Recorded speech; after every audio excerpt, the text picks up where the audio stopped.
What's going on, everybody? So this video has been like a long time coming. I've been wanting to do more upgrades to my Lowrider S here, but a lot of things have been on back order right now. So if you don't know, we did the quarter fairing first. That's the only actual modification or upgrade to this motorcycle that I've done so far. It's not that I haven't been wanting to, but since this whole pandemic, everything's kind of on back order for Harley right now. So I haven't been able to do a lot of things that I want to do. Let me get a little closer here. I haven't been able to get the exhaust that I wanted to, the seat that I wanted. So, but that has all changed. I've actually put something on order. Well, actually, no, it's been ordered. I actually have the part in at the Harley Davidson dealership. I have my appointment set for this coming Thursday. So let's jump into the second modification that we're gonna be doing here. And then we're gonna kind of go along and update you on what I want to do to the entire bike. Okay, so I've already kind of given it away. The next upgrade is gonna be getting rid of this sewing machine exhaust and going stage 1, finally. Now, listen, I know what I said. I said I was going to do all comfort things first, but times have changed. I'm not able to get a lot of the things that I want comfort-wise, like the seat. I'm going back and forth from 2 different seats. One is out of stock, and one I can get, but I'm still trying to figure out which one I want. And then I'm wanting cruise control, but we'll get into that. Okay, so yes, going full exhaust. I'm not putting slip-ons on. This is gonna be a full exhaust. I decided to go with S&S for my exhaust. I am getting the Super Streets. The reason I'm getting the Super Streets is because they're legal in California. Yes, I know I can pretty much put any exhaust on here I want, but you know, I like to kind of keep it legal. It has catalytic converters in it. A lot of those don't. A lot of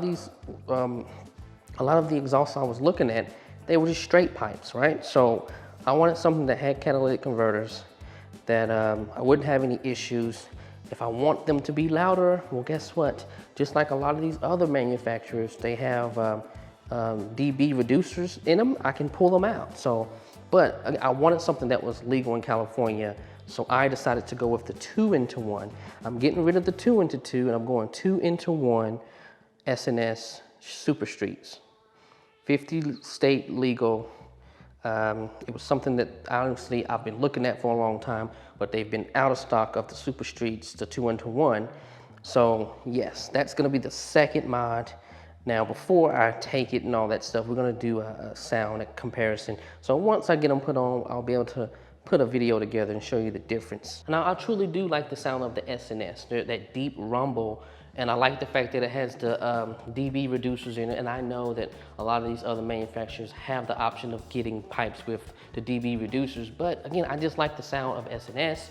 They're a tried and true company. I know Vincent High and Reinhardt, Bassani, Two Brothers Exhaust, all of those are great companies, but me personally, I just gravitated towards the legal aspect of the S&S and the sound. Like, it was just the perfect combination. Now, listen, the only negative I'll say is I couldn't hardly find any sound clips. I found a few sound clips. So that was kind of the problem for me when I was looking at the S&S. I can find small sound clips here and there, but no like true outside of S&S website or outside of S&S YouTube channel. I couldn't find any sound bites other than those. Especially the 2-into-1 Super Street. I could not find hardly any. If there are, please leave a comment and I'll go look at it, but too late, I've already bought them. But I'm gonna be doing my own sound clips and things like that, before and afters. But okay, we're gonna jump into everything that I'm gonna be doing. Once everything becomes available, I'll be doing those things. The only reason I haven't, got a seat is because I'm going back and forth between 2 particular seats, which is the Sundowner from Harley, which is out of stock right now, and then I'm looking at the Saddlemen Explorer seat. And I want to explain, I know, both of those don't fit the curves exactly. Everyone's really getting onto the Saddlemen step-up seats. Those are beautiful seats, but I'm looking for comfort. Again, comfort. I know people are very comfortable on the Saddlemen step-up seats, but I wanted something a little bit wider for passengers because everyone that I'm riding with, matter of fact, hold on. I am riding with a bunch of people now in San Francisco.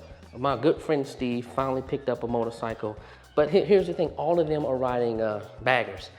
There's 3 street glides and 1 road glide, and I am the oddball out of the group with the Lowrider S, the 2020 Lowrider S. So, as you can guess, we do a lot of mileage.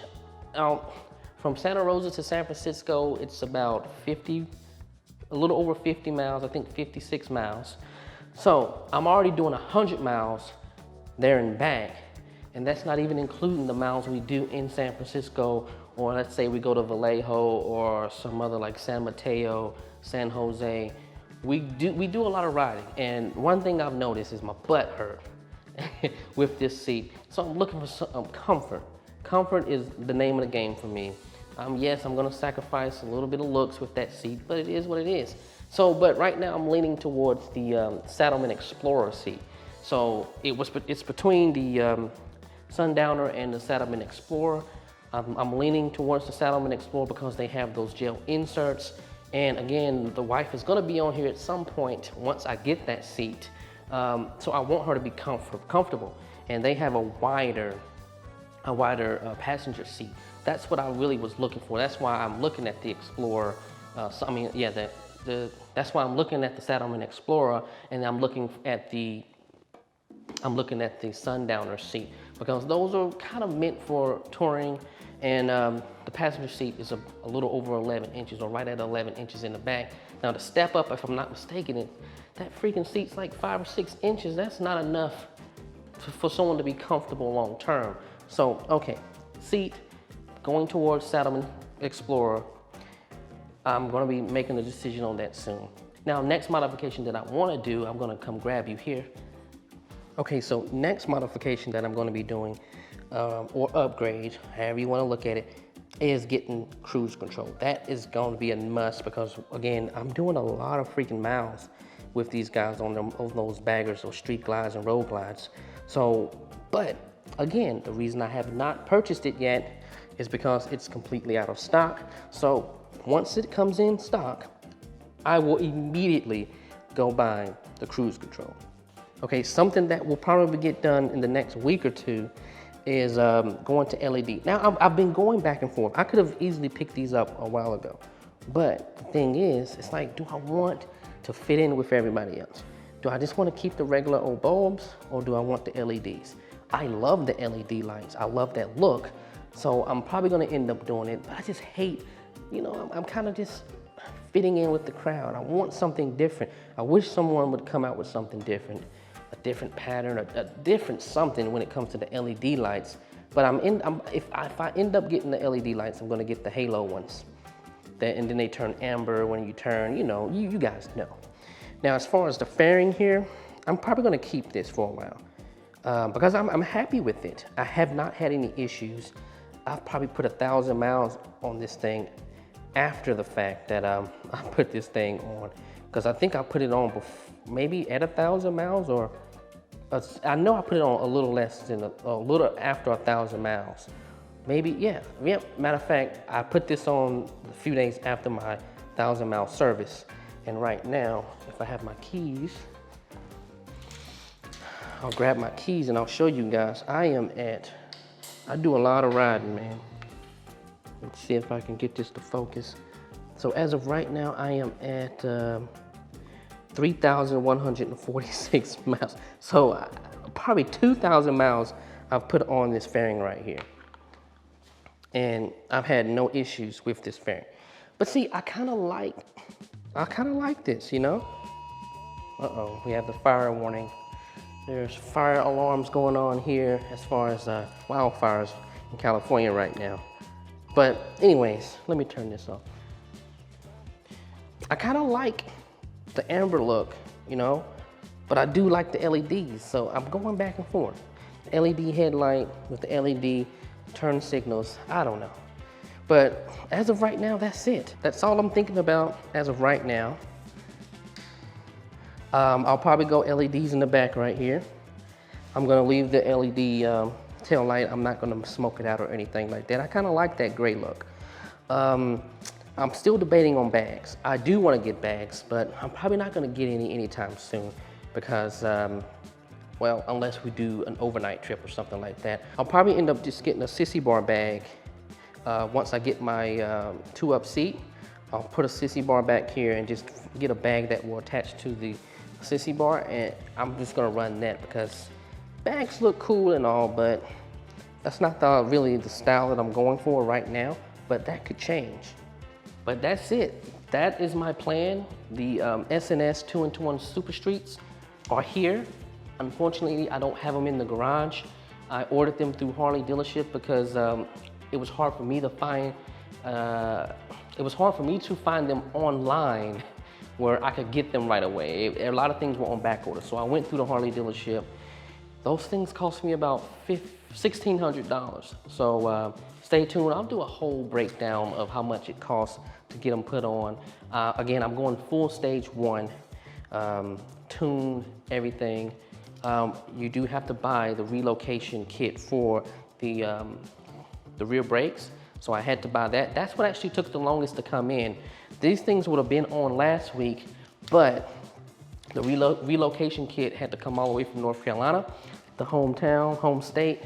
But I'll check you guys in the next video. A video will probably be coming out Thursday or Friday, depending on when I get the motorcycle. Typically, probably Friday, just because it may take them a while to do my whole stage 1 and me actually be able to find a time and pick it up. I'll check you guys in the next video. Comment, subscribe.